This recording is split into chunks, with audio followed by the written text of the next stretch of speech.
အားလုံးပဲမင်္ဂလာပါခင်ဗျာမြန်မာအမျိုးသမီးလိ2026-2029ပြိုင်ပွဲရဲ့ပွဲစဉ်နှစ်မှာတော့ရတနာပုံအသင်းကရန်ကုန်စီးတီးအသင်းကို6-9ဆိုတဲ့ရလဒ်နဲ့9ပြတ်အနိုင်ယူပြီးပရိသတ်တွေကိုအထူးအံ့အားသင့်စေခဲ့ပါတယ်ဒီပွဲစဉ်မှာရတနာပုံအသင်းဟာပွဲစကတည်းကပြိုင်ဘက်ကိုဖိအားပေးကစားနိုင်ခဲ့ပြီးတိုက်စစ်ပိုင်းမှာအလွန်ကိုထက်မြက်ခဲ့တာကိုမြင်တွေ့ခဲ့ရပါတယ်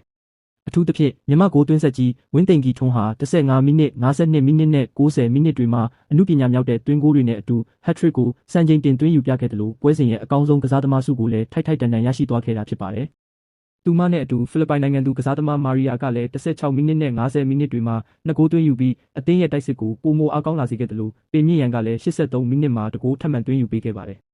ခံစစ်ပိုင်းမှာလည်းအမှားယွင်းမရှိထိန်းချုပ်ကစားသွားနိုင်ခဲ့တာကြောင့်တပွဲလုံးဂိုးပေးရမှုမရှိဘဲဂိုးမိုးရွာသွန်းစေခဲ့တဲ့ရတနာပုံအသင်းရဲ့ခြေစွမ်းကိုကြည့်ရတာဒီနှစ်ချန်ပီယံဆုကိုတကယ်ပဲစိန်ခေါ်နိုင်မလားဆိုတာရင်ခုန်စရာပါပဲ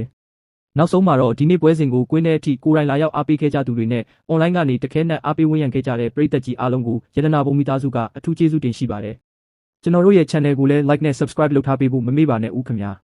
ရတနာပုံအသင်းရဲ့နောက်ထပ်ပွဲစဉ်တွေနဲ့သတင်းတွေကိုအချိန်နဲ့တပြေးညီသိရှိနိုင်ဖို့အတွက်ဘေးနားကခေါင်းလောင်းလေးကိုလည်းနှိပ်ထားပေးကြပါဦးပရိသတ်တို့အနေနဲ့လည်းဒီပွဲစဉ်အပေါ်ဘယ်လိုမျိုးအမြင်ရှိကြလဲဆိုတာကိုအခုပဲ comment မှာဝင်ရောက်ဆွေးနွေးပေးသွားကြပါဦးခင်ဗျာ